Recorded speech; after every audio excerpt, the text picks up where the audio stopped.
السلام عليكم ورحمة الله وبركاته. أهلا وسهلا بكم في قناة كرة جول. موعد مباراة الهلال السعودي ضد الفيحاء السعودي في دوري روشن السعودي الجولة ال17.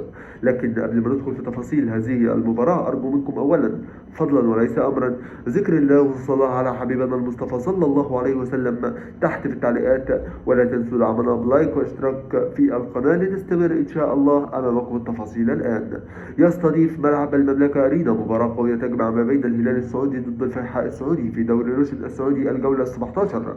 تاريخ المباراة سيكون إن شاء الله الخميس 22/1/2026. وقت المباراة سيكون إن شاء الله الساعة 8:30 مساء بتوقيت السعودية، الساعة 7:30 مساء بتوقيت مصر، الساعة 6:30 مساء بتوقيت تونس والمغرب والجزائر. أما عن القنوات الناقلة فقناة 8 1.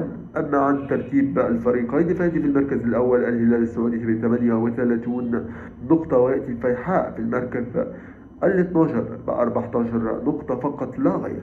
انتظر توقعكم لهذه المباراة تحت في التعليقات، ولا تنسوا دعمنا بلايك واشتراك في القناة لنستمر إن شاء الله. والسلام عليكم ورحمة الله وبركاته.